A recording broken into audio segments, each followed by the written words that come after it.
Hello and नमस्ते सबैजनालाई। यहाँहरूलाई हाम्रो नेपाल अनलाइन स्कुलमा फेरि पनि स्वागत छ। हामीहरू क्लास 8 को हेल्थ एन्ड फिजिकल एजुकेसन पढिरहेको छौँ। हामीहरूले आज के पढ्छौँ भन्दाखेरि हाम्रो युनिट 4 डिजिजेस रहेको छ। त्यहाँको चाहिँ नन कम्युनिकेबल डिजिजहरूको बारेमा चाहिँ पढ्न गइरहेको छौँ। सो फर्स्टमा रहेको छ आस्थमा। हामीहरूले आस्थमाबाट स्टार्ट गरौँ है त। अब आस्थमा भनेको के हो त? नाम सुन्नुभएको थियो पहिले? मेबी सुन्नुभएको थियो होला है। इफ हजुरहरूको घरमा कोही हजुरआमा हुनुहुन्थ्यो भने चाहिँ, बिकज यो मुख्य गरी बुढाबुढी वृद्धहरूलाई चाहिँ लाग्ने गर्छ mainly. A chronic disease that causes difficulty in respiration is known as asthma. Asthma भनेको चाहिँ एउटा यस्तो डिजिज हो, क्रोनिक डिजिज, जसले चाहिँ सास फेर्नमा गाह्रो पुर्याउँछ। The dust, smoke, polluted air etcetera cause difficulty in respiration.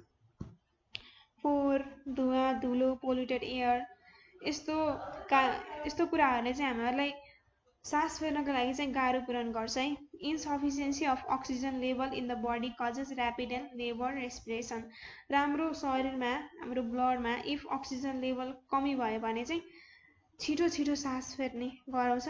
त्यसै गरी त्यो छिटो छिटो सास फेर्नलाई चाहिँ हाम्रो इनर्जी बढी लस्ट हुन्छ। हामीहरूले लेबर गर्नुपर्छ, धेरै मेहनत गर्नुपर्छ। If we can live a healthy personal life, we can prevent and control this disease. यदि हामीहरूले चाहिँ सुस्त जीवन जियौँ भने चाहिँ यो रोगलाई प्रिभेन्ट र कन्ट्रोल दुवै गर्न सक्छौँ। सो पढौँ है त यसको कजेसहरू। यो रोग के कारणले हुन्छ त? मुख्य गरी यो रोग चाहिँ due to allergy to various things. यदि मान्छेहरूलाई चाहिँ विभिन्न कुराहरूमा चाहिँ एलर्जी भयो भने चाहिँ, कसैलाई धुलो धुवाबाट एलर्जी हुनसक्छ, कसैलाई कुनै खानेकुराबाट एलर्जी हुनसक्छ। एलर्जी गराउने कुराहरू चाहिँ धेरै नै हुन्छ। सो एउटा कज चाहिँ त्यो नै भयो। त्यसै गरी नेक्स्ट रहेको छ consumption of drugs and tobacco. त्यो ड्रग्स एडिक्सनमा लागेको मान्छेहरू, त्यसै गरी टोब्याको भनेको चाहिँ चुरोट, यस्तो पिउने मान्छेहरूलाई चाहिँ मेनली गरेर यो रोग लाग्ने काम गर्छ है। सो सीमा रहेको छ the exposure to cold air and mental stress. र चिसोको कारणले पनि आस्थमा लाग्छ मान्छेहरूलाई। मुख्य गरी त वृद्धलाई नै लाग्छ, तर बच्चाहरूलाई पनि लाग्न सक्ने सम्भावना त्यति नै रहन्छ। चिसोमा खेल्यो भने, त्यसै गरी मानसिक एकदमै तनाव लियो भने चाहिँ यो रोग लाग्न सक्ने सम्भावना अत्याधिक हुन्छ। यो चाहिँ हजुरहरूले नलिनु होला है यस्तो। अनि डीमा रहेको छ कार्डियक प्रब्लम्स। हजुरहरूको हार्टमा, हजुरहरूको मुटुमा एक प्रब्लम छ भने पनि आस्थमा लाग्ने सम्भावना हुन्छ। अनि इमा रहेको छ कोल्ड र फ्रस्टी इन्भाइरोमेन्ट। यो त माथि नै आइसकेको छ है। चिसो वातावरण जहाँ चाहिँ फ्रस्ट भनेको चाहिँ शीत बढी पर्ने त्यस्तो ठाउँहरूमा पनि इफ मान्छे बस्यो भने चाहिँ आस्थमा लाग्ने सम्भावना धेरै नै हुन्छ। अनि एफमा रहेको छ डस्ट, स्मोक, डर्ट एसेट्रा। विभिन्न धुलो, धुवा, फोहोर, मैला यस्तो कारणले पनि मान्छेहरूलाई आस्थमा लाग्छ। र मुख्य कजेसहरू भनेको यो नै हो। आस्थमा केले लाग्छ त? यी कुराहरूले चाहिँ आस्थमा लाग्छ। हजुरहरूले यो पढ्नु होला। सो सिम्टम्स एमा रहेको छ cough, shortness of breathing and difficulty in breathing. खोकी लाग्ने, अनि सास फेर्ने एकदमै गाह्रो हुने, अनि सास फेर्ने जुन अवधि समय हुन्छ एकदमै छिटो छिटो सास फेर्नु पर्ने, त्यस्तो खालको सिम्टम्सहरू देखिन्छ। अनि बीमा रहेको छ rapid and labour respiration while walking or working. काम गर्दा अथवा हिँड्दा छिटो छिटो सास फेर्ने एकदमै गाह्रो हुने। त्यसै गरी feeling of tight and chest and rapid heartbeat. छाती एकदमै टाइट भएको फिल हुने, त्यसै गरी हार्टबिट पनि इन्क्रिज हुने। जस्तै हाम्रो नर्मल हार्टबिट भनेको कति छ त? 72 टु 80 पर मिनट छ। र इफ आस्थमा भयो यो मान्छेलाई कतिको हार्टबिट रेट हुन्छ भन्दाखेरि 200-300 सम्म पनि जान्छ क्या। यति गाह्रो पुर्याउँछ यसले। सो फिजिकल विकनेस रहेको छ है। नेक्स्ट चाहिँ शरीर अब यतिकै कमजोर भइदिन्छ, छिटो छिटो सास फेर्दा शरीरको एनर्जी त्यसमै लस हुन्छ। अनि यसले गर्दा चाहिँ शारीरिक कमजोरी एकदमै फिल हुन्छ। यति नै हो है आस्थमाको सिम्टम्सहरू। अनि रहेको छ प्रिभेन्टिभ मेजर्स। र यो रोगबाट हामीहरूले बच्नको लागि चाहिँ के गर्न सक्छौँ त? भाइ बहिनीहरूले के गर्न सक्नुहुन्छ त? सोच्नुहोस् त एकपटक। सो एमा रहेको छ यहाँ के लेखेको छ म त्यो नै भनिदिन्छु being away from cold environment, cold food and smoke. चिसो वातावरण अनि चिसो खाना अनि स्मोक भनेको के हो त स्मोक प्लस फग त्यो दुईटा कम्बिनेसनबाट स्मोकको फर्मेसन हुन्छ यति कुराहरुबाट चाहिँ टाढा रहनु पर्यो तातो इन्भाइरोमेन्टमा तातो तातो कपडाहरु लगाएर बस्नु पर्यो खानाहरु तातो तातो खानु पर्यो अनि स्मोक यस्तो लागेको बेलामा चाहिँ त्यो बस्नु भएन मास्कहरुको प्रयोग गर्नु पर्यो अनि सफा अनि सुरक्षित वातावरण भएको ठाउँमा चाहिँ जानु पर्यो अनि बिमा रहेको छ identifying and avoiding the things that are allergic to the body र आफ्नो शरीरमा कुन कुन कुराहरुले चाहिँ एलर्जी गर्छ त्यो कुराहरुलाई चाहिँ राम्रोसँग आइडेन्टिफिकेसन गर्नु पर्यो अनि त्यो कुराहरुबाट चाहिँ आफूहरुलाई टाढा राख्नु पर्यो अनि सी मा रहेको छ early treatment of common cold that is flu pneumonia tuberculosis etcetera common cold भनेको त हामीलाई अब कमन नै हो यो रोग पनि एकदमै कमन हो अनि न्युमोनिया भनेको चाहिँ इफ हजुरलाई न्युमोनिया लाग्यो भने चाहिँ छिटै ट्रिटमेन्ट गर्नुपर्छ कमन कोल्डको पनि रोगाखोकी पनि छिटै ट्रिटमेन्ट गर्नुपर्छ अनि ट्युबरक्लोसिस टीबी भन्छ जसलाई यसको पनि छिटै हजुरलाई ट्रिटमेन्ट गर्नुपर्ने हुन्छ इफ हजुरले यो अवधि ट्रिटमेन्ट गर्ने अवधि लम्बियो भने चाहिँ एकदमै गाह्रो पुर्याउँछ र मुख्य गरी आस्थमा कस्तो मान्छेहरुलाई हुन्छ भन्दाखेरि सानामा जो मान्छे चाहिँ अलिकति राम्रोसँग केयर पाएन अनि चिसो वातावरणमा हुर्कियो अनि उसलाई न्युमोनिया भइराख्यो तर राम्रोसँग ट्रिटमेन्ट केयर चाहिँ पाएन भने चाहिँ त्यस्तो मान्छेलाई चाहिँ आस्थमा हुने सम्भावना अत्याधिक हुन्छ अनि एभोइडिङ consumption of tobacco alcohol and drugs यदि कसैको पनि मादक पदार्थ सेवन गर्ने अनि टोब्याको भनेको चाहिँ चुरोटहरु पिउने अनि ड्रग एडिक्सनमा लागेछ भने चाहिँ त्यसलाई आजैदेखि छोड्नु पर्यो बिकज यो रोगले हजुरले त्यति गरेर एकछिनको लागि स्याटिस्फ्याक्सन त हजुरलाई होला बट फ्युचर हजुरको एकदमै रुइन हुनेछ है so be careful in time because अब सानोमा अहिले एडल्ट छँदा पो हजुरलाई केही जस्तो पनि फिल हुँदैन गाह्रो पनि हुँदैन सबै हजुरले आफू गर्न सक्नुहुन्छ बट फ्युचरमा आफू वृद्ध भइसकेपछि केयर गर्ने मान्छे हुँदैन र त्यो बेला झन् गाह्रो पर्यो भने चाहिँ लाइफ एकदमै ड्यामेज हुने अवस्थामा चाहिँ पुग्छ है सो केयर गर्नु होला इफ हजुरहरुको फ्यामिलीमा पनि कसैले त्यस्तो सेवन गर्नुहुन्छ भने पनि आजदेखि नै उहाँहरुलाई स्टप गर्नुस् यो मैले हजुरलाई खाना दिन्न भन्न चाहिँ हजुरले लुकाइदिन सक्नुहुन्छ अथवा हाल्दिन पनि सक्नुहुन्छ बिकज पछि गएर त गाह्रो पर्ने हजुरहरुलाई नै हो नि आफ्नो हजुरबा हजुरआमाको स्याहार त हजुरहरुलाई नै गर्नुपर्छ so be careful in time है अनि reducing mental stress and increasing public awareness towards asthma मानसिक तनावलाई चाहिँ एकदमै कम गर्ने यो कसरी गर्न सकिन्छ त you can involve in meditation yoga अनि एक्सरसाइज गर्न सक्नुहुन्छ जसले गर्दा चाहिँ हजुरहरुको मानसिक तनाव त्यो चाहिँ एकदमै कम हुन्छ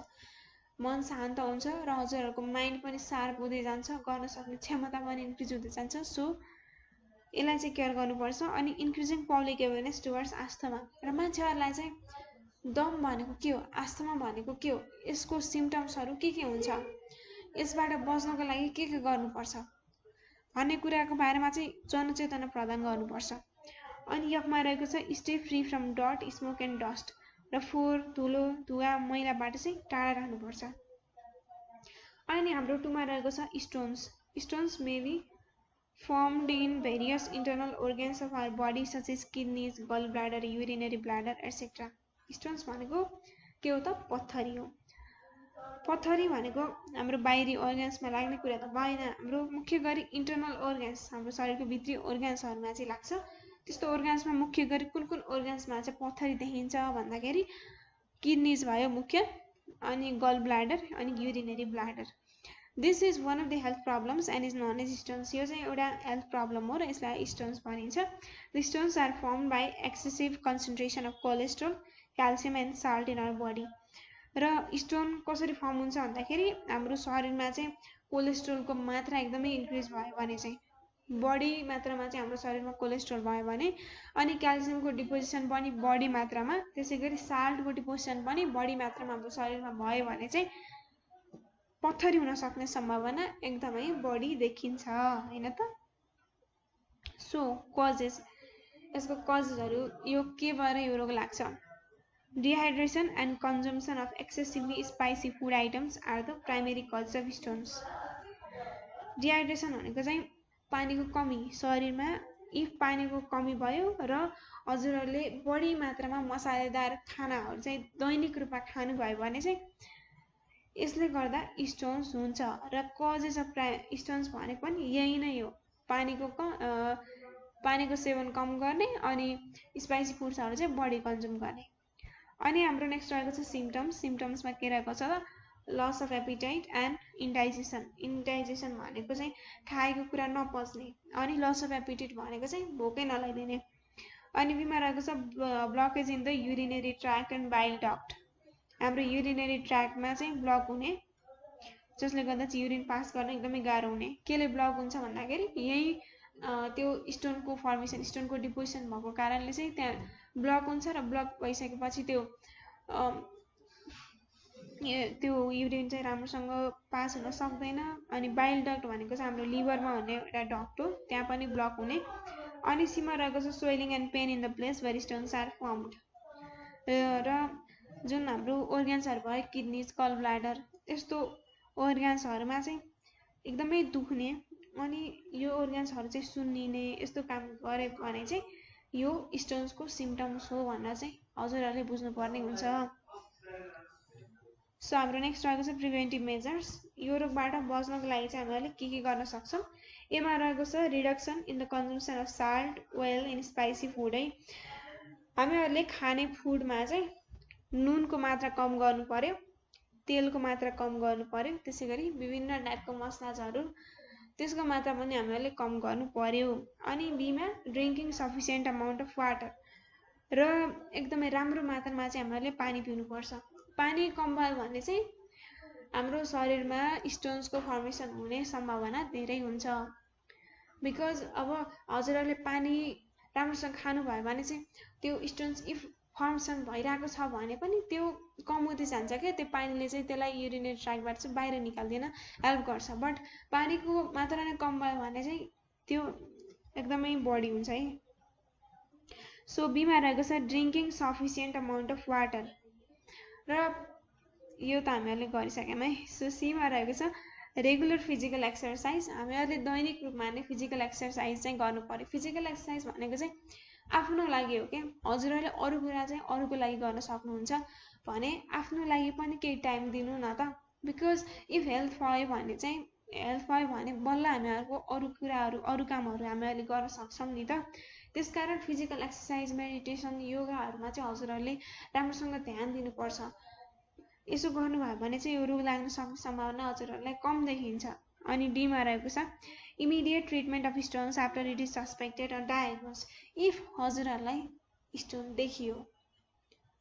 देखिसकेपछि चाहिँ के गर्ने त भन्दाखेरि एकदमै छिटै गएर चाहिँ त्यसलाई ट्रिटमेन्ट गराइहाल्ने इफ अब त्यसलाई हजुरहरुले रोक्नु भयो 1 वर्षपछि गर्छु भन्ने भयो अर्को वर्षपछि गर्ने भन्नुभयो भने चाहिँ त्यसको डिपोजिसन इन्क्रिज हुँदै गएर लास्टमा चाहिँ धेरै प्रब्लम्सहरु चाहिँ क्रिएट गर्छ so be careful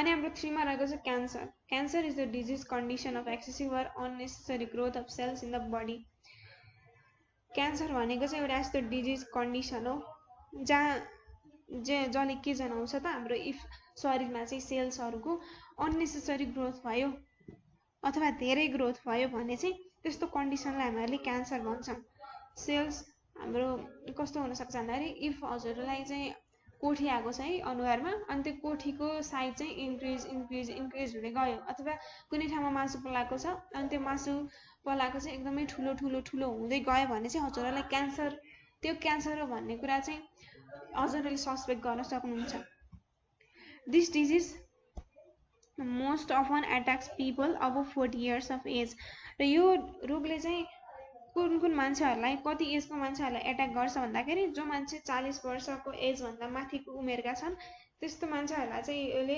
mostly attack गर्ने काम गर्छ it can be treated if it is diagnosed in its early stage र यसलाई ट्रिट गर्न सकिन्छ इफ हामीहरुले पहिला नै यो क्यान्सर हो भन्ने कुरा थाहा पायौं भने चाहिँ यसलाई छिटै हामीले ट्रिट गर्न सक्छौं अनि यसको कजेसहरु के छ त excessive consumption of tobacco alcohol and drugs if हजुरहरुले बढी मात्रामा चुरोट पिउने रक्सी पिउने ड्रग्सहरूको कन्जम्सन गर्ने यस्तो गर्नुभयो भने चाहिँ हजुरहरूलाई क्यान्सर लाग्न सक्छ।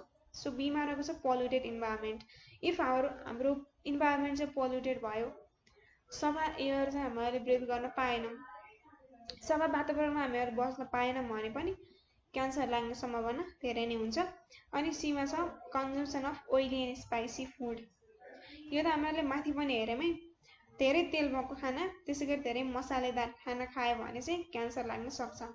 अनि डीमा छ lack of timely treatment of wounds or injuries.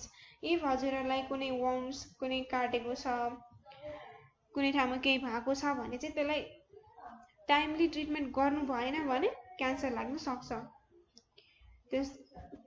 So be careful. अनि ईमा रहेको छ due to the effects of heredity, poisonous rays and adulteration है। यो चाहिँ जेनेटिक डिजिज पनि हुनसक्छ। इफ हजुरहरूको हजुरबालाई लागेको छ, बुवालाई लागेको छ भने चाहिँ हजुरहरूलाई पनि लाग्न सक्छ। सो हेरिडिटीको कारणले पनि क्यान्सर लाग्न सक्छ। अनि पोइजनस रेजहरूको कन्सन्ट्रेसनको कारणले पनि लाग्न सक्छ। अनि एडल्ट्रेसन भनेको चाहिँ हामीहरूले अघिल्लो च्याप्टर्सहरूमा पनि पढ्यौँ फुड एडल्ट्रेसन भनेर। फुडमा विभिन्न खालको कलर्सहरू मिक्स गरिदिने, खाना नहुने खानेकुराहरू चाहिँ त्यहाँ मिक्स गरिदिने गऱ्यो भने चाहिँ यो क्यान्सरको एउटा इफेक्ट हुन पुग्छ है, क्यान्सरको कज हुन पुग्छ। यति कुराले चाहिँ क्यान्सर मान्छेलाई गराउँछ। सो यसको सिम्टम्सहरू के देखिन्छ यो पनि पढ्नु पर्यो है। सो एमा रहेको छ appearance or formation of lumps in various parts of the body है। हाम्रो शरीरको धेरै पार्ट्सहरूमा चाहिँ मासु पलाउने र त्यसको चाहिँ साइज चाहिँ इन्क्रिज हुँदै हुँदै जाने। अनि बीमा रहेको छ wounds or injuries that won't heal for a long time है। हजुरहरूलाई कुनै ठाउँमा कसैले काट्यो तर त्यो लामो समयसम्म पनि ठिक भएन भने चाहिँ हजुरहरूले मलाई क्यान्सर त भएन भन्ने कुरा आफैलाई प्रश्न गर्नुपर्छ र चेक गराउन जानुपर्छ। अनि change in the colour and size of the moles or warts है। मोल्स भनेको चाहिँ कोठी भयो है। हजुरहरूको कोठी आएको छ अनि त्यो इन्क्रिज हुँदै गयो, त्यसको कलर चेन्ज हुँदै गयो। अनि वार्ट्स भनेको चाहिँ मुसा भन्छ नि त, त्यसको पनि साइज इन्क्रिज हुँदै गयो भने चाहिँ त्यो पनि क्यान्सरको एउटा सिम्टम्स हो भन्ने कुरा हजुरहरूले बुझ्नुपर्छ र छिटो नै गएर डायग्नोज गरिराख्नुपर्छ। सो डीमा रहेको छ bleeding even after menopause. Menopause भनेको चाहिँ महिलाहरूमा जुन मेन्सुरेसन हुन्छ त्यो मेन्सुरेसन स्टप भयो, तर स्टप भइसकेपछि पनि इफ फिमेललाई चाहिँ त्यो ब्लिडिङ हुन्छ भने चाहिँ त्यो क्यान्सरको एउटा सिम्टम्स हो भन्ने कुरा सी निड टु अन्डरस्ट्यान्ड है। So change in the voice and hoarseness. If आवाजमा चेन्ज भयो, आवाज नै चेन्ज भयो। अनि होर्सनेस भनेको चाहिँ के अरे आवाज चाहिँ केटा मान्छेको अलि हुन्छ नि त, होर्स भोइस भन्छ नि त, त्यस्तो भोइस अब फिमेलको पनि त्यस्तै चेन्ज भइदियो भने चाहिँ उनीहरूलाई पनि क्यान्सर लागेको हुनसक्छ भन्ने कुरा हामीहरूले सस्पेक्ट गर्न सक्छौँ। अनि यसमा रहेको छ appearance of blood in the stool, weight loss without any reason and weakness. हाम्रो जुन पिसाब हुन्छ त्यहाँ चाहिँ रगत देखिने, त्यसै गरी कुनै रिजन बिना नै हाम्रो वेट चाहिँ लस हुने, त्यसै गरी शरीरमा एकदमै कमजोरी फिल हुने, यति कुराहरू चाहिँ क्यान्सरको सिम्टम्स भयो। हजुरहरूले यसबाट 4वटा चाहिँ याद गर्नुपर्ने हुन्छ है। इक्जाममा क्यान्सरको धेरै सोधिरहेको हुन्छ। यसको सिम्टम्सहरू चाहिँ माथिको रोगहरूसँग पनि हल्का फुल्का मिल्न जान्छ। सो राम्रोसँग ध्यान पुऱ्याएर पढ्नु भयो भने चाहिँ इट इज भेरी इजी है। क्लास 8 को हेल्थ एन्ड फिजिकल एजुकेसन भनेको एकदमै सजिलो हो क्या। यसलाई गाह्रो बनाउने भनेको चाहिँ हजुरहरूको मन मस्तिष्क हो। हजुरहरूले यो गाह्रो छ मलाई आउँदैन भनेर चाहिँ त्यो आफ्नो दिमागभित्र नै त्यो सेट गर्नुभयो भने चाहिँ त्यो साँच्चै गाह्रो हुन पुग्छ। बट रमाइलो गर्दै पढ्नु भयो भने चाहिँ गाह्रो हुँदैन। सो राम्रोसँग पढ्नु होला। Best of luck for your coming exam. So हाम्रो नेक्स्ट के रहेको छ प्रिभेन्टिभ मेजर्स। अब क्यान्सर हुनुबाट बच्न चाहिँ हामीहरू कसरी सकिन्छ। We should avoid consumption of food items grown or protected using chemicals. विभिन्न केमिकल्सहरू, विभिन्न रसायनहरू युज गरेर फुड आइटम्सहरू ग्रो गरेको छ भने चाहिँ त्यस्तो खालको खानेकुराहरू चाहिँ हामीहरूले खानु हुँदैन। We should avoid taking tobacco, alcohol and drugs. र इफ हामीहरूले चाहिँ चुरोट, रक्सी अनि ड्रग्सहरूको कन्जम्सन गऱ्यौँ भने चाहिँ हामीले क्यान्सर लाग्छ। सो यस्तो कुराहरूबाट हामीहरू टाढा बस्नुपर्छ। अनि सीमा रहेको छ we should go for immediate checkup in case of the appearance of lumps and any other wounds or injuries in the body. If हाम्रो बडीमा चाहिँ कुनै वन्ड्सहरू अथवा कुनै इन्जुरिजहरू देखियो अथवा लम्सहरू देखियो, लम्स भनेको चाहिँ अचानक त्यो मासु पलायो भने चाहिँ इमिडिएट चेकअपको लागि चाहिँ we have to go to the medical है, बिकज त्यो क्यान्सर हुनसक्छ, because that is unnecessary growth or excessive growth of cells भनेर चाहिँ माथि नै हामीले पढिसकेका छौँ। सो डीमा we should increase public awareness against cancer. क्यान्सरको एगेन्स्टमा चाहिँ हामीले जनचेतनामूलक कार्यक्रमहरू चाहिँ प्रदर्शन गर्नु पर्यो मान्छेहरूको अगाडि, र मान्छेहरूलाई चाहिँ जनचेतना प्रोभाइड गर्नु पर्यो, मान्छेहरूलाई सचेत बनाउनु पर्यो।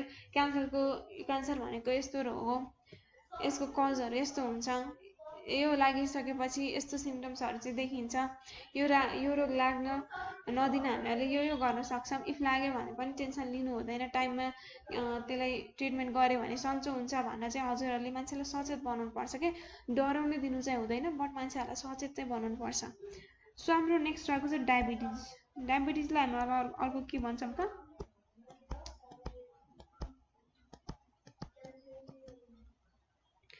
यसलाई हामीले सुगर भनेर भन्छौँ है। यसलाई चाहिँ मोस्टली धनी मान्छेको रोग भनेर चाहिँ भनिन्छ है। So diabetes is a disease caused by the increment of blood glucose due to deficiency of insulin secretion by pancreatic glands in the body. Diabetes भनेको एउटा यस्तो रोग हो है, जुन कसरी हुन्छ भन्दाखेरि हाम्रो शरीरमा जुन त्यो ग्ल्यान्ड हुन्छ त्यसले चाहिँ इन्सुलिनको प्रोडक्सन चाहिँ कम गर्यो, र त्यो कम भइसकेपछि हाम्रो रगतमा चाहिँ सुगर अथवा ग्लुकोजको मात्रा इन्क्रिज भयो, त्यो भइसकेपछि हामीलाई डायबिटिज लाग्छ। This is also known as sugar disease, र यसलाई सुगर पनि भनिन्छ भनेर त माथि हामीले भनिसक्यौँ है। This disease most often attacks the obese people and the people not have necessary physical exercise. अनि यो रोगले मुख्य गरी कस्तो मान्छेहरूलाई एट्याक गरिरहेको हुन्छ भन्दाखेरि त्यस्तो मान्छे जुनमा अलिकति फ्याट बढी हुन्छ, मतलब कि मोटा हुन्छ धेरै, अनि उनीहरूमा चाहिँ राम्रोसँग एक्सर्साइजहरू लिइरहेको हुँदैनन्, यस्तो खालको मान्छेहरूलाई चाहिँ डाइरेक्टली एट्याक गरिदिन्छ यो डिजिजले। It is seen in the people above 40 to 45 years of age. यो चाहिँ कस्तो मान्छेहरूलाई लाग्छ भन्दाखेरि धेरै जसो 40 अथवा 45 भन्दा माथिको एजको मान्छेहरूलाई चाहिँ सुगर रोग लाग्छ। It can also be seen in any age if there is malfunctioning of pancreas. र यदि पेनक्रियाजहरूले चाहिँ राम्रोसँग काम गरेन भने चाहिँ यो जुनसुकै अवस्थामा पनि मान्छेहरूलाई देखिन सक्छ, चाहे त्यो बाल होस्, बच्चा होस्, एडल्ट होस् अथवा बुढो होस्, जस्तोलाई पनि लाग्न सक्छ। सो यसको कजहरू के छ, यो रोग चाहिँ किन लाग्छ भनेर चाहिँ हेर्नुपर्छ हामीहरूले। The main causes of diabetes include heredity, genetics, passive or inactive lifestyle, obesity, functional inability of the pancreas etcetera. मुख्य रूपमा डायबिटिज कसरी हुन्छ भन्दाखेरि हेरिडिटी अर जेनेटिक्स भनेको चाहिँ इफ हजुरहरूको हजुरबा अथवा हजुरआमालाई लागेको छ भने चाहिँ हजुरको बाबा मम्मीलाई पनि लागेको हुन्छ, र बाबा मम्मीलाई लागेको छ भने चाहिँ हजुरहरूलाई पनि लाग्न सक्छ।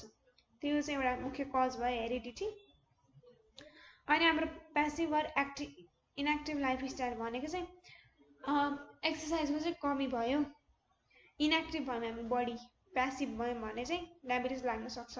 अनि ओबेसिटी भनेको चाहिँ मोटोपना, धेरै नै मोटो भयो, धेरै नै फ्याटको सेक्रेसन भयो हाम्रो स्टोमकमा भने पनि डायबिटिज लाग्छ। त्यसै गरी functional inability of the pancreas etcetera. If पेनक्रियाजको फङ्सन चाहिँ अलिकति रिड्युस भइरहेको छ, पेनक्रियाजले राम्रोसँग काम गरिरहेको छैन भने पनि यो पनि एउटा कज हुन्छ के को त, डायबिटिजको। People having insufficient physical labour, mental stress and anxiety suffer from this disease. र मुख्य गरी कस्तो मान्छेहरू चाहिँ यो रोगबाट प्रभावित हुन्छन् भन्दाखेरि त्यस्तो मान्छे जसले चाहिँ कम फिजिकल लेबर गर्छन्, जसमा चाहिँ धेरै मानसिक तनाव हुन्छ अनि एन्जाइटीबाट सफर भएको हुन्छन्, त्यस्तो मान्छेलाई चाहिँ डायबिटिज एकदमै बढी रूपमा लागिरहेको हुन्छ।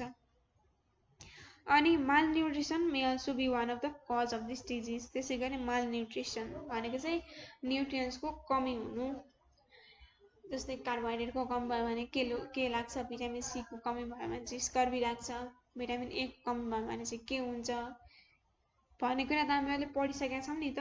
माल न्युट्रिसन पनि हाम्रो यो डायबिटिजको एउटा मुख्य होस् हो है। सिम्टम्स एमा छ इन्क्रिज थ्रस्ट एन्ड हङ्गर। यदि हामीलाई तिर्खा एकदमै लाग्यो, भोक पनि एकदमै इन्क्रिज हुन्छ भने चाहिँ एकदमै छिटो भोक लाग्ने, छिटो तिर्खा लाग्ने भने चाहिँ एउटा डायबिटिसको सिम्पटम्स हो भनेर चाहिँ हजुरहरूले बुझ्नुपर्ने हुन्छ। ग्रेजुअल लस अफ वेट र हजुरहरूको जुन तौल छ त्यो पनि घट्यो, ढिलो ढिलो घट्दै घट्दै घट्दै गयो भने पनि यो पनि एउटा डायबिटिस सिम्पटम हो भनेर बुझ्नुपर्ने हुन्छ। सो सीमा रहेको छ फ्रिक्वेन्ट युरिनेसन, छिटो छिटो पिसाब लागिरहने, यो पनि डायबिटिसको एउटा कज नै हो। अनि ब्लड भिजन, आँखाले चाहिँ धमिलो देख्ने, राम्रोसँग क्लियर के पनि नदेख्ने, यो पनि डायबिटिसको एउटा सिम्पटम हो। अनि increment of glucose level in blood, र हाम्रो ब्लडमा रगतको मात्रा मतलब कि ब्लडमा ग्लुकोजको मात्रा इन्क्रिज भयो भने पनि डायबिटिस लाग्छ, र मुख्य लाग्ने भनेकै यही कारणले हो, ग्लुकोज लेभल इन्क्रिज भएर। सो एफमा रहेको छ tingling in the hands, legs and the whole body, sometimes leading the patient to faint. हात खुट्टाहरू काम्ने, शरीर पनि अलि सिधा, अलि एक्टिभ जस्तो नदेखिने, प्यासिभ देखिने, अनि पेसेन्टलाई पनि फेन्ट गराइदिने अवस्था, पेसेन्ट ढल्ने, यत्तिकै ढल्ने, यस्तो खालको कुराहरू देखिएको छ भने चाहिँ यो डायबिटिसको सिम्पटम्स हो भन्ने कुरा you have to understand. So preventive मेजर्सहरू, अब यो रोगबाट बच्न चाहिँ हामीले के गर्न सक्छौँ त? एमा रहेको छ low consumption of oily, sweet and spicy food, तेलीय खाना जसमा चाहिँ धेरै तेलको प्रयोग गरिन्छ, धेरै चिनीको प्रयोग गरिन्छ, मसलादार खाना हुन्छ भने चाहिँ त्यो खानाको कन्जम्सन लो गर्नु पर्यो, थोरै मात्र खानु पर्यो। अनि रेगुलर फिजिकल एक्सर्साइज, र दैनिक रूपमा आफूलाई दिनको 2 घण्टा दिने फिजिकल एक्सर्साइजको लागि। सुरुमा चाहिँ स्टार्ट गर्दा सानो सानोबाट स्टार्ट गर्ने, अनि पछि गएपछि हजुरहरूलाई पनि त्यो गर्न रमाइलो लाग्छ, हजुरहरू एक्टिभ हुन सक्नुहुन्छ, धेरै रोगबाट पनि हजुरहरू टाढा बस्न सक्नुहुन्छ। यो फिजिकल एक्सर्साइज भनेको चाहिँ रोग लाग्ने मान्छेले मात्र गर्नुपर्छ भन्ने होइन के, यो सबै मान्छेले गर्नुपर्छ र रोगबाट बस्नुपर्छ होइन। So early treatment of the wounds and injuries, if any injury छ शरीरमा, कुनै घाउचोट छ भने चाहिँ त्यसलाई पहिले नै ट्रिटमेन्ट गर्नु पर्यो। अनि एभोइडेन्स अफ मेन्टल स्ट्रेस, र मानसिक कुनै तनाव छ भने पनि त्यसलाई एभोइड गर्नुपर्छ। कसरी एभोइड गर्न सक्छौँ त? यो हामीले मेडिटेसन गर्न सक्छौँ, केही राम्रो कुरामा, केही क्रिएटिभ कुरामा इन्भल्भ हुन सक्छौँ, हामीहरूले धेरै काम गर्न सक्छौँ कि जस्ट हाम्रो दिमागले सोच्न सक्दैन त्यो कुराहरू चाहिँ। त्यो कुरा सोच्नको लागि चाहिँ you have to be free from this all mental tension and anxiety, suffering, सबैबाट टाढा हुनुभयो भने चाहिँ बल्ल हजुरहरूको दिमागले चाहिँ 100% काम गर्न थाल्छ। सो यीमा रहेको छ immediate treatment after diagnosis, if रोग देखिहाल्यो भने पनि त्यो उतिखेर ट्रिटमेन्ट गर्नुपर्छ। लम्बाएर समय अर्को साल गर्छु, अर्को साल गर्छु, अर्को साल गर्छु भनेर राख्यो भने चाहिँ गाह्रो गाह्रो गाह्रो हुँदै जान्छ। So you have to be very careful. अनि हाम्रो नेक्स्ट रहेको छ हार्ट डिजिजेस, मुटुको रोगहरू। यसमा चाहिँ थुप्रै रोगहरू रहेको छ, हजुरहरूलाई त्यस्तो डिटेलमा चाहिँ के पनि जानुपर्ने हुँदैन, त्यो पनि हामीहरू पढ्न चाहिँ पढ्छौँ है। सुरुमा रहेको छ हार्ट एट्याक। हार्ट एट्याक भन्ने कुरा त हजुरहरूले सुनिसक्नु भएको छ, so it's not a new thing है।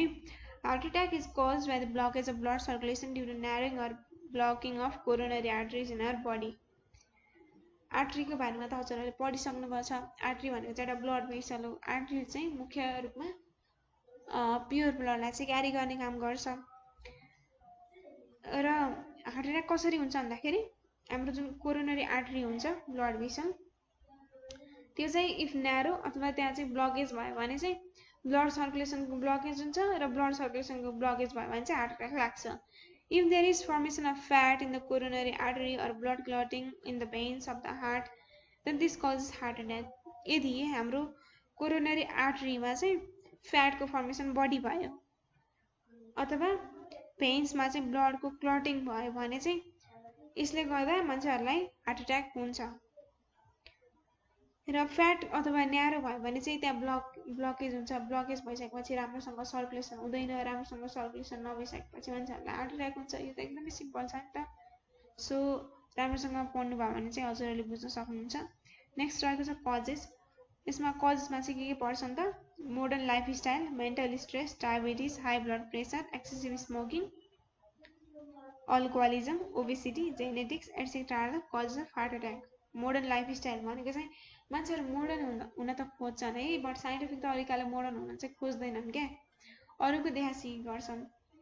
खाना राम्रो खाँदैनन्, स्पाइसी फुड, ठुलो ठुलो महँगो महँगो होटलमा गएर त्यो स्पाइसी फुड अनहेल्दी फुड खायो भने कसले पनि मान्छे अगाडि बढ्न सक्छ त? यो त अवश्य सक्दैन नि त। सो मान्छेहरू मोडर्न हुनु भनेको चाहिँ हेल्दी फुड खानु, अर्ग्यानिक फुड खानु, औषधि नराखेको फुडहरू खाने, त्यस्तो चाहिँ एउटा मोडर्न लाइफस्टाइल हो क्या। हेल्दी र शिक्षित मान्छेको लाइफस्टाइल चाहिँ त्यस्तो हुनुपर्छ। सो मेन्टल स्ट्रेस पनि हाम्रो उसको एउटा कज भयो हार्ट एट्याकको। मानसिक तनाव साह्रै लिने, यो त मुख्य गरी हार्ट एट्याक हुने भनेकै त्यस्तै मान्छेहरूमा हो कि जसले मानसिक तनाव एकदमै धेरै लिन्छन्। अनि हाई ब्लड प्रेसर हाई हुने, अनि एक्सेसिभ स्मोकिङ, चुरोट एकदमै धेरै मात्रामा तान्ने, अनि अल्कोहलिजम मादक पदार्थ एकदमै धेरै मात्रामा चाहिँ सेवन गर्ने, अनि ओबेसिटी भनेको चाहिँ मोटोपना, अनि जेनेटिक्स भनेको चाहिँ हेरिडिटी भनेको चाहिँ the transfer of parental characters to the offspring, मतलब कि हजुरहरूको बुवा आमाको क्यारेक्टर्स चाहिँ हजुरमा आउने र त्यो क्यारेक्टर सँगसँगै रोग पनि आइदिने होइन, यो नै हो। सो कजहरू यति नै भयो है हार्ट एट्याकको। सो सिम्टम्स के छ त? एमा रहेको छ pain in the middle of the chest and excessive cold sweating, हजुरहरूको छातीको बिच भागमा चाहिँ एकदमै दुख्ने, अनिखेरि चिसो भइरहेको छ तर फेरि पसिना आउने, एकदमै बढी मात्रामा चाहिँ पसिना आउने। त्यसै गरी डिफिकल्टी इन ब्रेदिङ, सास फेर्न एकदमै गाह्रो हुने। अनि सीमा sudden increase in blood pressure and thirst, blood pressure पनि हाई हुने, त्यसै गरी अब छिटो छिटो त्यो तिर्खा लाग्ने। त्यसै गरी डीमा rapid and difficult respiration, nausea and unsteady heart, respiration एकदमै छिटो छिटो भइरहने, अनि डिफिकल्ट रेस्पिरेसन सास फेर्न एकदमै गाह्रो हुने, अनि नजिया भनेको चाहिँ बमिट हुने जस्तो कन्डिसनमा पुग्ने, अनि हार्ट चाहिँ स्टेडी नहुने क्या, हार्टबिट हुन्छ नि त, हाम्रो नर्मल हार्टबिट भनेको चाहिँ 72 to 80 टाइम्स पर मिनट हो, तर त्यो नर्मल नभइदिएर कतिखेर ढिलो भइदिने, अनि कतिखेर एकदमै बढी भइदिने। यो चाहिँ सिम्टम्स भयो। अनि यीमा रहेको छ पेल, रबर, नेकिङ, आइज एन्ड फेन्ट, आँखा चाहिँ पहेँलो हुने, हेर्नलाई एकदमै अप्ठ्यारो हुने, त्यसै गरी फेन्ट हुने, ढल्ने, यो कुराहरू पनि हाम्रो सिम्टम्स भयो है हार्ट एट्याकको। सो प्रिभेन्टिभ मेजर्स, हाम्रो हार्ट एट्याकको प्रिभेन्टिभ मेजर्सहरू के छ त? एमा रहेको छ रेगुलर फिजिकल एक्सर्साइज, यो त हामीहरूले सबै फिजिकल एक्सर्साइज भनेको चाहिँ सबै कुराहरूबाट बचाउनको लागि चाहिँ हेल्प गर्छ कि, यसले एउटा रोगको लागि मात्र काम गर्दैन, यसले चाहिँ सबै रोगहरूलाई चाहिँ क्योर गर्न अथवा सबै रोग लाग्न नदिन चाहिँ एकदमै ठुलो भूमिका चाहिँ खेलाएको हुन्छ। अनि बीमा रहेको छ कन्ट्रोलिङ वेट, हाम्रो वेटलाई पनि हामीहरूले कन्ट्रोल गर्नुपर्छ। अब बडी ओबेसिटी भयो भने चाहिँ मान्छेहरूलाई रोग लाग्ने, अब त्यो ब्लकेज हुने, हार्टबिट, त्यो हार्ट एट्याक हुने सम्भावना त एकदमै धेरै हुन्छ। अनि एभोइडिङ स्ट्रेस यानि कि मानसिक तनावलाई चाहिँ घटाउने, टाढा टाढा हुँदै जाने। अनि डीमा रहेको छ increasing the consumption of green vegetables and fruits, हाम्रो ग्रिन भेजिटेबल्स अनि फ्रुट्सको कन्जम्सन पनि हामीले इन्क्रिज गर्नुपर्छ। जे पाए त्यही त खानु भएन, तर हेल्दी फुड त हामीले कन्ज्युम गर्नु पर्यो नि त, अर्ग्यानिक फुडहरू, विषादी मुक्त फुडहरू त हामीले कन्ज्युम गर्नु पर्यो। सो यस्तो खालको खानेकुराहरूको कन्जम्सन चाहिँ इन्क्रिज गर्ने, तर बजारको जुन स्पाइसी फुड्सहरू भयो, बाटामा ठेलामा पाइने पानीपुरी चटपटे भन्छ नि त, त्यस्तो खानु भएन है भाइ बहिनीहरू। सो बी केयरफुल है। सो फ्युचरमा गएर हजुरहरूलाई ठुलो प्रब्लम आउनसक्छ, अहिलेदेखि नै केयर गर्नुहोस् ल। यीमा रहेको छ regular health checkup to confirm that the pressure is at normal level, र हाई ब्लड प्रेसर यसको सिम्टम भयो भनेदेखि यसलाई चाहिँ हामीले कन्ट्रोल गर्न चाहिँ रेगुलरली हेल्थ चेकअप गर्ने, खानाको लिमिट गर्ने, अनि तपाईँको प्रेसर चाहिँ नर्मल लेभलमा छ कि छैन भनेर चाहिँ रेगुलर रूपमा चाहिँ हजुरहरूले चेक गर्नुपर्छ। सो एफमा रहेको छ बाई नट स्मोकिङ, यानि कि स्मोक चाहिँ गर्नु भएन, चुरोट चाहिँ तान्नु भएन है। यति कुराहरू राम्रोसँग ध्यान पुर्याउनु भयो भने चाहिँ हजुरहरूलाई हार्ट एट्याक लाग्ने छैन है। So be careful. अनि रेगुलर फिजिकल एक्सर्साइज गर्नुहोस्, खानामा ध्यान पुर्याउनुहोस् है, डाइट मेन्टेन ब्यालेन्स गर्नुहोस्। यति गरिसकेपछि हजुरहरूलाई कुनै रोगले पनि छुन सक्दैन। सो हाम्रो नेक्स्ट रहेको छ हाइपरटेन्सन। हाइपरटेन्सन भने के हो? हाइपरटेन्सन भने के हो त? बढी टेन्सन दिने, हैन त so the maximum arterial pressure that occurs during contraction of the left ventricle of the heart is known as systolic pressure and the minimum pressure that occurs during ventricular diastole is known as diastolic pressure pressure भनेको चाहिँ दुई प्रकारको हुन्छ एउटा systolic pressure हुन्छ एउटा diastolic pressure हुन्छ है र हाम्रो आर्टरी भनेको त ब्लड भेसल भयो है म्याक्सिमम प्रेसर हाम्रो आर्टरीमा हाम्रो लेफ्ट भेन्ट्रिकल कन्ट्र्याक्ट हुँदा खुम्चिँदा हाम्रो आर्टरीमा पर्ने म्याक्सिमम प्रेसरलाई के भनिन्छ हामीहरूले सिस्टोलिक प्रेसर भनिन्छ त्यसैगरी minimum pressure that occurs during ventricular diastole त्यो भेन्ट्रिकल्सहरू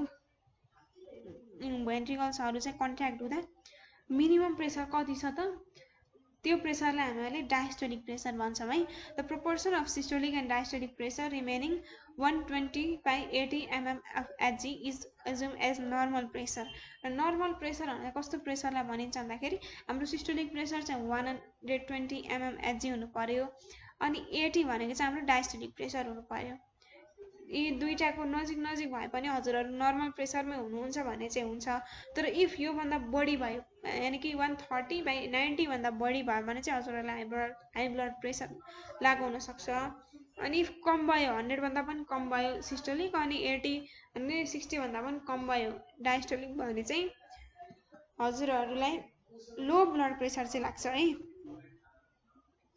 the pressure of more than this range is known as is taken as hypertension र योभन्दा बढी प्रेसर भयो भने चाहिँ हाइपरटेन्सन भन्न चाहिँ बुझिन्छ सो यसको कजहरू के छ एमा रहेको छ हाई कन्जम्सन अफ साल्ट नुनको कन्जम्सन चाहिँ एकदमै बढी गर्ने high consumption of oily substances तेलीय खानाहरू तैलीय पदार्थहरू चाहिँ बढी खाइदिने अनि स्मोकिङ अल्कोहलिजम एन्ड ड्रग एडिक्सन यो त थुप्रै डिजिजहरूको एउटा कजेसको रूपमा आइरहेको छ स्मोकिङ भनेको चाहिँ त्यही चुरोट पिउने अनि अल्कोहलिजम भनेको चाहिँ मादक पदार्थ सेवन गर्ने अनि ड्रग एडिक्सन भनेको त्यो नै भयो है अनि ओबेसिटी इन्क्रिज्ड वेट है मोटोपना इन्क्रिज हुने अनि हाम्रो वेट तौल इन्क्रिज हुने यो पनि एउटा कजेस भयो हाइपरटेन्सनको अनि लिभिङ अनहेल्दी लाइफस्टाइल अब स्वस्थ लाइफस्टाइल स्वस्थ जीवन चाहिँ हामीले जिएनौँ हामीहरू चाहिँ अनहेल्दी लाइफस्टाइल फलो गऱ्यौँ भने पनि यो एउटा कजेस भयो के को कज भयो भन्दाखेरि हाइपरटेन्सनको अनि इन्क्रिज मेन्टल स्ट्रेस इफ हामीहरूमा चाहिँ मानसिक तनाव पनि इन्क्रिज भयो भने चाहिँ यो पनि एउटा कज हो त्यसै गरी नेक्स्ट आएको छ जेनेटिक्स भनेको चाहिँ हजुरहरूलाई थाहा नै छ हजुरहरूको प्यारेन्ट्सहरूबाट सर्ने रोगहरू भयो है सो नेक्स्ट आएको छ हाम्रो सिम्पटम्स यो रोगको सिम्पटम्सहरू के छ यो रोग लाग्यो भने चाहिँ हामीहरूलाई कस्तो कस्तो कुराहरू चाहिँ देखिन्छ भन्ने कुरा यहाँ छ एमा रहेको छ हेडेक चेस्ट पेन एन्ड डिजिनेस टाउको दुख्ने शरीरमा एकदमै कमजोरी महसुस हुने डिजिनेस फिल हुने भमिटिङको फिल हुने अनि चेस्ट पेन भनेको चाहिँ छाती दुख्ने अनि बीमा रहेको छ स्लिपलेसनेस एन्ड हाई टेम्पर निद्रै नलाइदिने अनि हाई टेम्पर भनेको चाहिँ एकदमै छिटो रिसिने कडा रिस हुन्छ त्यस्तो मान्छेहरूको चाहिँ अनि सीमा sensation of unsteady or quaking heart and sweating हाम्रो हार्ट चाहिँ अनस्टेडी भइदिने यानि कि हाम्रो हार्टको हार्टबिट रेट चाहिँ कि त इन्क्रिज हुने कि त डिक्रिज हुने कन्स्ट्यान्ट नभइदिने इन्क्रिज हुने डिक्रिज हुने इन्क्रिज हुने डिक्रिज हुने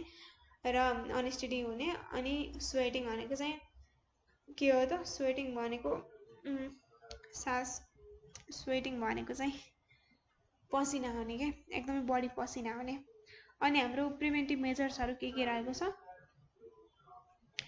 एमा रहेको छ we should do regular physical exercise यो हामीहरूले सबै रोगको लागि गर्नुपर्छ फिजिकल एक्सर्साइज इज म्यान्डेटरी अनि बीमा रहेको छ we should decrease obesity if मोटोपना छ हामीसँग भने पनि हामीहरूले फिजिकल एक्सर्साइज गरेर यसलाई घटाउन सक्छौँ अनि हाम्रो सीमा रहेको छ we should avoid consumption of tobacco alcohol and drugs if हामीहरूले टोब्याको लिन्छौँ अल्कोहल लिन्छौँ ड्रग कन्जम्सन गर्छौँ भने चाहिँ त्यसलाई आजदेखिबाट नै छाड्नु पर्यो इफ फ्यामिली मेम्बर्सले लिनुहुन्छ भने पनि उहाँहरूले आजदेखि नै स्टप गर्नु पर्यो इफ हजुरहरूको टिचर्सले लिनुहुन्छ भने पनि टिचर्सहरूलाई पनि you have to stop them है so we should increase consumption of green vegetables and fruits खानामा चाहिँ ग्रिन भेजिटेबल्स र फ्रुट्सको मात्रा चाहिँ इन्क्रिज गर्ने अनि we should decrease consumption of salt अनि साल्टको कन्जम्सनलाई पनि हामीले डिक्रिज गर्नुपर्छ अनि एपमा रहेको छ we should go for immediate treatment after appearance of the symptoms र इफ हामीहरूलाई सिम्पटम्स देखियो भने चाहिँ त्यसको इमिडिएटली ट्रिट गर्नुपर्छ, बिकज फ्युचरमा गएर अझ गाह्रो हुनसक्छ। सो सिम्टम्स देखियो भने चाहिँ हामीहरू तुरुन्तै मेडिकल चेकअपको लागि जानुपर्छ र डक्टरले के प्रिस्क्रिप्सन दिएको छ त्यो कुराहरूलाई चाहिँ हामीहरूले फलो गर्नुपर्छ र यो कुराहरू गऱ्यौँ भने चाहिँ यो रोगबाट हामीहरू बच्न सक्छौँ है। अनि हाम्रो थर्डमा रहेको छ र्युमेटिक हार्ट डिजिज। यो पनि एउटा हार्ट डिजिज नै हो है। Among various heart diseases rheumatic heart disease is one of them है। थुप्रै हार्ट डिजिजहरू मध्ये र्युमेटिक हार्ट डिजिज पनि एउटा हो। This disease is frequently found in the children between 3 to 15 years of age. र यो र्युमेटिक हार्ट डिजिज चाहिँ मुख्य गरी बालबच्चाहरूलाई लाग्छ। कति एजको बालबच्चाहरूलाई भन्दाखेरि 3 देखि 15 वर्षसम्म 15 वर्ष बीचको बच्चाहरूलाई चाहिँ मोस्टली यो रोग लाग्ने गर्छ। In the beginning of this disease tonsillitis and pharyngitis may be observe है। टन्सिल हुने भन्छ नि त, घाँटीमा सास फेर्न गाह्रो हुने, एकदमै बोल्न पनि गाह्रो हुने, केही खान पनि गाह्रो हुने, त्यस्तो हुन्छ। अनि फेरेन्जाइटिस त्यस्तो खालको सिम्टम्सहरू, त्यस्तो खालको कुराहरू चाहिँ सुरुमा देखिन्छ। The patient may suffer from fever after 1 to 4 weeks of frequent pain in the throat. त्यसपछि चाहिँ सुरुमा चाहिँ त्यो कुराहरू देखिन्छ। त्यसै गरी 1 देखि 4 हप्तासम्म चाहिँ उसलाई ज्वरो आउने काम गर्छ। त्यसपछि घाँटी एकदमै दुख्ने काम हुन्छ। This is known as rheumatic fever र यो फिभरलाई चाहिँ र्युमेटिक फिभर भनेर चाहिँ भनिन्छ। At this time along with the fever the patient may feel joint pain and swelling as well.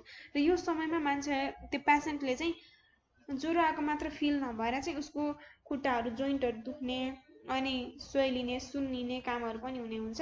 This disease is caused by the bacteria called beta hemolytic streptococcus. र यो र्युमेटिक heart disease चाहिँ एउटा ब्याक्टेरियाले हुन्छ है।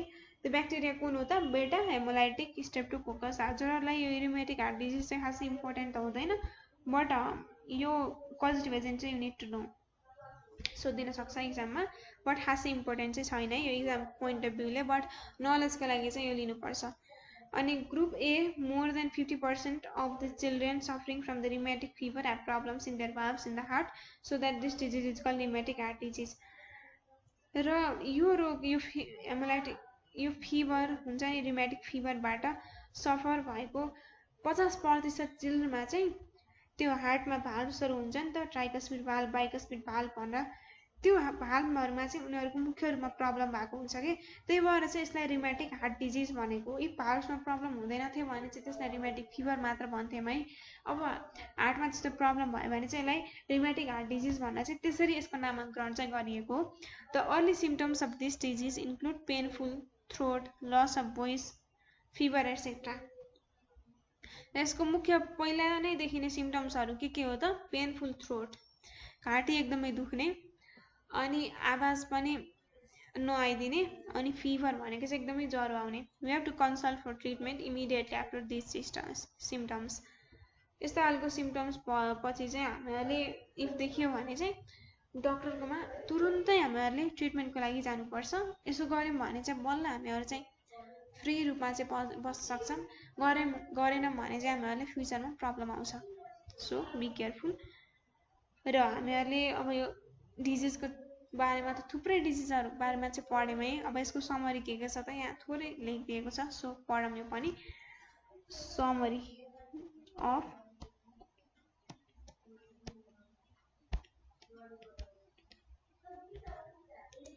Hand writing चाहिँ खासै राम्रो भएन मेरो। Summary of disease is a disease is a body condition in which a person becomes unable to carry out daily activities, feels unhealthy, and the blood and the body organs and systems cannot function properly. Disease भनेको चाहिँ एउटा यस्तो condition हो जुनमा चाहिँ त्यो person जसलाई चाहिँ डिजिज लागेको छ उसले चाहिँ आफ्नो डेली एक्टिभिटिजहरूलाई चाहिँ राम्रोसँग क्यारी आउट गर्न सक्दैन, अनि अस्वस्थ फिल गर्छ, अनि उसको बडी अर्गन्स अङ्गहरू सिस्टम्सहरूले राम्रोसँग फङ्सन गर्न सक्दैन, राम्रोसँग आफ्नो काम गर्न सक्दैन। The diseases are of two types। र डिजिज भनेको चाहिँ दुई प्रकारको हुन्छ, communicable and non communicable. Communicable भनेको चाहिँ सरुवा रोग भयो, अनि नन कम्युनिकेबल भनेको चाहिँ नसर्ने रोग भयो। To keep ourselves away from the diseases, we have to pay special attention to our food habits, physical exercise, personal and environmental cleanliness, healthy behavior, vaccination, etc. हामीहरूलाई यो रोगबाट टाढा रहनको लागि हामीहरूले चाहिँ मुख्य रूपमा आफ्नो खाने शैलीमा चाहिँ केयर गर्नुपर्छ, स्पेशल अटेन्सन चाहिँ त्यहाँ दिनुपर्छ। अनि फिजिकल एक्सर्साइज दैनिक रूपमा गर्नुपर्छ। अनि आफ्नो पर्सनल आफ्नो र आफ्नो वातावरण घर वरिपरिको जुन इन्भाइरोमेन्टल क्लिनलीनेस छ त्यसमा पनि राम्रोसँग ध्यान पुर्याउनु पर्छ। Healthy behaviour, vaccination etcetera. र आफ्नो बिहेभियर जुन छ त्यसलाई चाहिँ हेल्दी स्वस्थ बनाउँदै लैजानुपर्छ। र भ्याक्सिनेसन भनेको चाहिँ इम्युनाइजेसन अगाडि हामीले पढिसक्यौँ, जुन जति टाइममा लगाउनु पर्ने हो त्यो कुराहरूमा चाहिँ एकदमै ख्याल गर्नुपर्छ। सानो सानो बच्चा, सानो सानो भाइ बहिनीहरू छ हजुरहरूको भने चाहिँ उनीहरूलाई भ्याक्सिनेसन दिएको छ कि छैन भन्ने कुराहरूमा चाहिँ हजुरहरूको ध्यान पुग्नुपर्छ, चेक गर्नुपर्छ। छैन भने चाहिँ जनचेतना फैलाउनुपर्छ, आफ्नो गाउँ समाजमा मान्छेहरूलाई पनि भन्नुपर्छ। यसरी चाहिँ हामीहरूले आफूले मात्र नजानेर अरूलाई पनि सिकाउन सक्छौँ क्या। पढाइ भनेको चाहिँ आफ्नो लागि मात्र होइन क्या, पढाइ भनेको चाहिँ त्यति बेला काम लाग्छ जब हजुरले पढेको चाहिँ अरू मान्छेलाई चाहिँ काम लागोस् क्या। सो आफूले पढेको सार्थक त बनाउनु पर्यो नि त। So you have to be very careful है। So the disease that can communicate to in individual through different means is call communicable disease. Communicable disease भनेर चाहिँ त्यस्तो सरुवा रोग हो जुन चाहिँ एउटा मान्छेदेखि अर्को मान्छे अथवा एउटा जनावरदेखि अर्को जनावर अथवा एउटा जनावरदेखि एउटा मान्छेमा डिफ्रेन्ट मिन्सहरूको थ्रु जम्सहरूकोबाट चाहिँ लाग्न सक्छ। For example meningitis, encephalitis, hepatitis, HIV AIDS etcetera. हामीहरूले इक्जाम्पल्स यहाँ चाहिँ दिएको छ त्यसको बारेमा चाहिँ डिटेल रूपमा चाहिँ पढिसकेका छौँ। हजुरहरूलाई यसको के कुराहरू याद हुनुपर्छ? पोजिटिभ एजेन्ट्स याद हुनुपर्छ, इक्जाममा मोस्टली त्यो सोध्छ। सिम्टम्सहरू हल्का फुल्का याद हुनुपर्छ। अनि प्रिभेन्टिभ मेजर्सहरू इम्पोर्टेन्ट नै भयो। यो चाहिँ एकदमै सजिलो पनि छ बुझ्नलाई, केही गाह्रो छैन। जस्ट हजुरहरूले राम्रोसँग ध्यान दिएर एकपटक राम्रोसँग रिडिङ लगाउनु भयो भने पनि तपाईँहरूले राम्रोसँग बुझ्न सक्नुहुन्छ कि। The disease that emerges from the body itself due to various causes is known as non-communicable disease.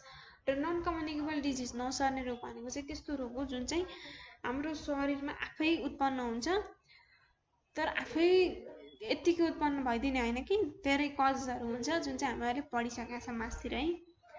So यसरी चाहिँ हामीहरूले हाम्रो यो डिजिज भन्ने च्याप्टर चाहिँ सक्छौँ। सो हामीहरूले थोरै यहाँको कुराहरू पनि हेरौँ न त है। सो फर्स्टमा रहेको छ fill in the blanks. A the main cause of meningitis is. अब यो कुराहरू चाहिँ हजुरहरूलाई राम्रोसँग च्याप्टर पढेर त्यहाँ खोजेर चाहिँ लेख्नुपर्छ है। अनि B the disease is cause by group B arbo virus. यहाँ इन्सेफेलाइटिस होला है सायद। अनि सीमा रहेको छ high blood pressure is a disease related to. यो त धेरैसँग रिलेटेड छ नि त, रिलेटेड टु हार्ट भन्दा पनि हुन्छ यसमा। अनि डीमा रहेको छ the unnecessary growth of cells in the body is known as cancer. अनि ईमा रहेको छ can be diagnose within some weeks or months the HIV enters the body. HIV AIDS can be diagnose भनेको चाहिँ यसमा सिम्टम्सहरू चाहिँ देखिँदैन है। सो सुरुमा हामीहरूले यो HIV can not be diagnose within some weeks or months the HIV enters into the body. यहाँ चाहिँ हजुरलाई एन्सर पनि क्वेसनमै दिएको छ है। सो सजिलो छ। यसमा चाहिँ मुख्य गरी यो चाहिँ हेर्नु होला है, यो चाहिँ मैले बिर्सेको अवस्था भयो। So the main cause of meningitis is भनेर चाहिँ हजुरहरूले सुरुमै देख्न सक्नुहुन्छ। मेनिन्जाइटाइटिस समथिङ के थियो है।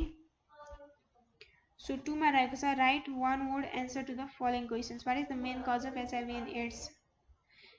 एचआइभी एन्ड एड्सको मुख्य कज भनेको चाहिँ त्यो एचआइभी भाइरस नै हो है, जसलाई चाहिँ हामीले रेट्रो भाइरस भन्छौँ। यसलाई चाहिँ हजुरहरूले एचआइभी भाइरस भनेर चाहिँ भन्न सक्नुहुन्छ, बट बुकमा चाहिँ हजुरहरूको दिएको छैन होला, बट त्यही नै हो यसको कज चाहिँ। What is the name of the disease caused by increase level of glucose in our body भनेको चाहिँ सुगर भयो। What is the normal proportion of the systolic and diastolic pressure in our body भनेको चाहिँ 120/80 mm of Hg। What is the health problem caused by the formation of stone in kidney, gall bladder, urinary bladder, urethra etcetera in our body. यो भनेको चाहिँ stone. यस्तो कुराहरूले चाहिँ कस्तो खालको हेल्थ प्रब्लम्सहरू समस्याहरू चाहिँ निम्ताउन सक्छ भनेर चाहिँ यहाँ भनेको छ है। स्टोन भयो भने चाहिँ के हुन्छ, एकदमै त्यहाँ पेन हुन्छ, गाह्रो हुन्छ, आफ्नो रेगुलर एक्टिभिटिजहरू चाहिँ क्यारी आउट गर्नको लागि गाह्रो हुन्छ, धेरै कुराहरू धेरै हेल्थ प्रब्लम्सहरू चाहिँ यसले निम्ताउँछ। सो रिसर्च पनि गर्नुपर्छ हजुरहरूले, प्लस हजुरहरूले बुक पनि पढ्नुपर्छ। र यो कुरामा चाहिँ you have to be very best है, you have to be best.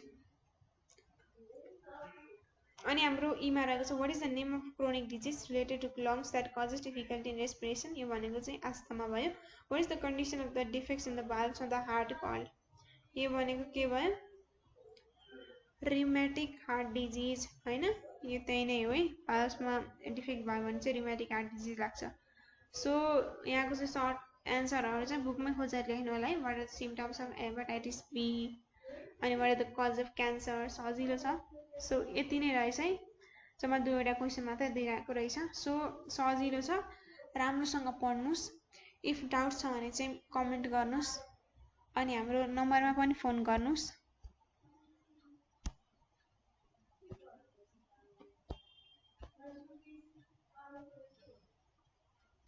9849595895 यो नम्बरमा पनि हजुरहरूले कल गरेर चाहिँ आफ्नो प्रब्लम्सहरुको सोलुसन्स चाहिँ पाउन सक्नुहुन्छ सो ह्यापी लर्निङ यहाँसम्म भिडियो हेर्नु भएकोमा यहाँहरुलाई म धेरै धेरै धन्यवाद भन्न चाहन्छु आजको लागि चाहिँ म बाइ बाइ भन्न चाहन्छु so we will meet in the next chapter so thank you for watching this video